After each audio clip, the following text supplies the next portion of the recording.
Estamos en Guatemala, en el altiplano al lado del lago Atitlán, y en estos momentos acompañados por el doctor don Luis Cordón León, que es el jefe del departamento de internista del Hospital General, pero además también es gerontólogo y geriatra. Buenos días, don Luis. Gracias por acceder a esta entrevista, y yo le quería preguntar ¿cómo ve el contexto del adulto mayor en Guatemala? ¿Cuál es su entorno y su problemática? Vamos a ver. Buenos días, Mercedes. Gracias por invitarme a la entrevista. Guatemala, para empezar, es un país llamado en vías de desarrollo, actualmente con carencias múltiples sociales y económicas. Esto no escapa a ningún segmento de la población, y el adulto mayor está inmiscuido en esto. Su situación no es buena. No existe en el país una política pública que diga qué se pretende hacer con el adulto mayor, cómo se pretenden cubrir sus necesidades. A esto se debe de que cada quien, cuando tiene voluntad, o las instituciones que se supone tienen obligación con el adulto mayor, hagan esfuerzos individuales desconectados, sin un objetivo común y nada más tratando de paliar los problemas que van viendo en su entorno y coyunturales. Cuando ocurre algo que llama la atención, entonces se atiende, pero no lleva en realidad un fin o una guía de parte del Estado. De tal manera que el adulto mayor, el 80% vive en pobreza. En situación de pobreza quiere decir que apenas consigue lo necesario para subsistir o sobrevivir. Apenas el 10% de los adultos mayores en Guatemala están cubiertos por la seguridad social. Apenas el 10% tienen garantizada su atención médica, ¿verdad? Incluyendo el abastecimiento de medicamentos. Las familias son pobres en el interior del país, que es el contexto que nosotros vivimos en esta región, y esto hace que todavía tengan más limitaciones, porque en otros lados la familia sustituye al Estado. Cuando la familia puede y tiene recursos, pues atiende a su anciano o a su anciana, pero cuando la familia es pobre y no tiene dinero ni para atender a sus niños, naturalmente mucho menos lo van a hacer con el anciano. De tal manera que se van quedando solos. La soledad en el anciano en Guatemala es muy dura y muy frecuente.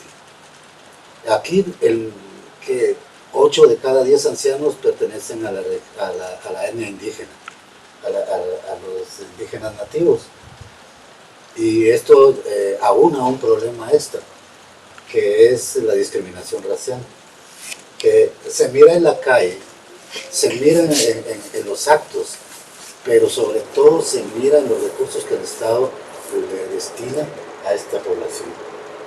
Entonces vemos ancianos solos, enfermos, desnutridos, pobres y desamparados.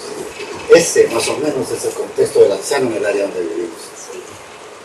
Cuando llegué a Guatemala hace años, bueno, en el año 12 llegué a Guatemala, ¿no? Pero lo que a mí me llamaba la atención era ver a gente mayor trabajando en la calle a cualquier hora, con frío, con lluvia, con sol, porque aquí el sol es tórrido, ¿no? Te pega al suelo, como decimos nosotros. Pero estos viejitos ahí iban como podían, poquito a poquito, andando, ¿no? Con bastón, algunos. Esto a mí me llama mucho la atención. ¿Dónde está la familia de estos abuelitos que tienen que salir a la calle a buscar, no voy a decir el pan, un poquito de sus tortillas? Porque a veces es lo que les debo comer, las tortillas. Claro. Como te decía, la familia en la población indígena y en la población rural no es tan desapegada con sus ancianos en el sentido emocional como lo puede ser las personas de la área urbana en las grandes ciudades, que ya su filosofía de vida ha cambiado. Sin embargo, el anciano tiene que salir a trabajar porque si no trabaja no come, y si no come muere. Entonces, la familia lo sabe, la familia está enterada de todo esto, pero no tiene los recursos para decirle, bueno, venga, o sea, quédese en casa, nosotros le vamos a dar lo que necesita. O sea, entiende, y me imagino que con el mismo dolor y pena que nosotros los ven ellos, o incluso más, pero no pueden aliviarle. No te digo que haya desapego y irresponsabilidad de algunos, pero no en la mayoría de los casos. Sí. La experiencia en el hospital con personas que llegan muy mal, ¿cuál es y qué se puede hacer? Porque al hospital pueden llegar, pero ¿y luego? Esa es una cuestión bien difícil. En el Hospital Nacional, que también es un reflejo de todo lo que ocurre en el país, trabajamos con muchas carencias. O sea, no damos más medicina que la atención de las enfermedades propiamente dichas.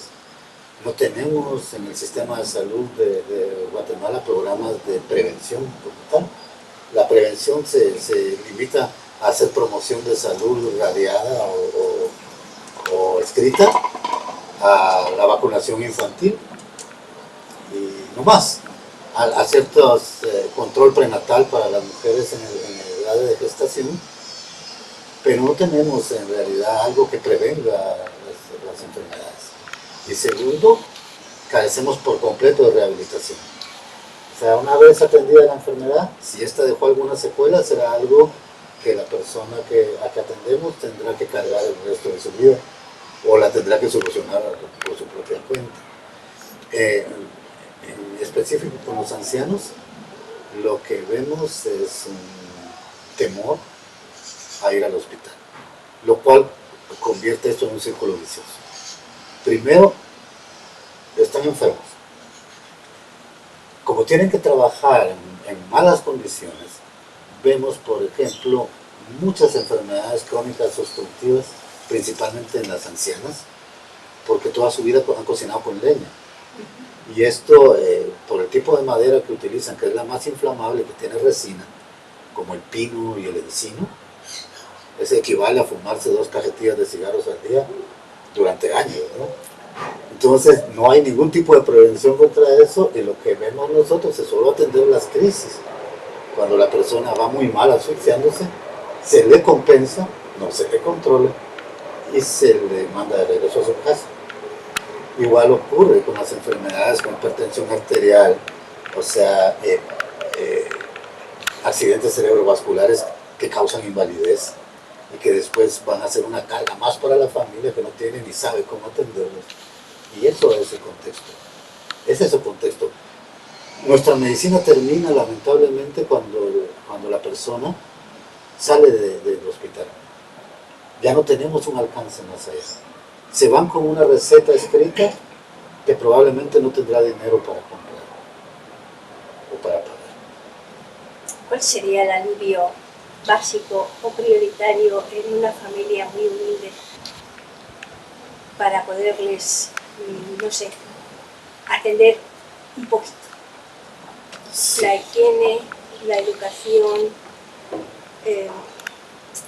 no sé, cómo levantarle la autoestima de un anciano y reconstruir un poco la familia. ¿Lo ve fácil? No, no es fácil porque no depende solo de un actor. O sea, el papel de un actor es limitado necesariamente.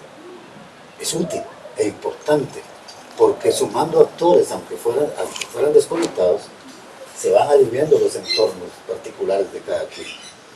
En una familia necesitan todo lo que dijiste, pero necesitan sobre todo recursos. Necesitan recursos para implementar lo que se les dice. De poco sirve la educación si no tener recursos para implementar lo que se te está informando. ¿Verdad? Claro, la educación para tratar casos especiales, como alguien que esté inmovilizado, que tenga limitaciones físicas, va a servir. Va a servir, sobre todo si se adapta al contexto y al entorno, ¿verdad? Ese papel es bien importante. Pero haría falta más conjunción de los actores. Haría falta alguien que gestionara fondos. Haría falta alguien que haga la promoción, la gestión de los recursos, alguien que planifique, alguien que cabildee para que esto tenga un marco jurídico con respaldo estatal. O sea, que tenga presupuesto. O sea, garantizar presupuestos, que cada vez es más difícil conseguir presupuestos para estos fondos. Ajá. Las metas de las organizaciones internacionales que se dedican a temas sociales y de salud se han desviado incomprensiblemente solo a la niñez y a la mujer fértil. Acá se abandona el resto de la población. Hay serios problemas con los jóvenes que no tienen futuro. Hay serios problemas con los ancianos que no tienen una subsistencia con dignidad. Y esto pasa desapercibido. Bueno, esto es un problema serio, pero que, bueno, intentaremos de alguna manera, yo creo, hijo. Pues el mensaje final que podríamos tener de este tema es que la colaboración de todos es importante. La voluntad y el granito de arena que pueda poner cada quien es vital para empezar a mejorar la situación. Pero con la idea clara de que no se le está liberando al Estado de su obligación. La obligación, el Estado tiene una obligación que debe cumplir y que nosotros, cada quien con sus posibilidades, asumamos parte de esa responsabilidad. No quiere decir que nos estemos olvidando de que estamos esperando que hagan algo. Eso es tal vez la conclusión. Bueno, pues dando gracias al doctor don Luis Cordón, como he dicho antes, colaborador de Camino a Orillas del Lago, nos despedimos por hoy y siempre con la certeza de que va a estar a nuestro lado cada vez que uno de nuestros abuelitos necesite de su ayuda. Gracias, don Luis. Gracias, Mercedes.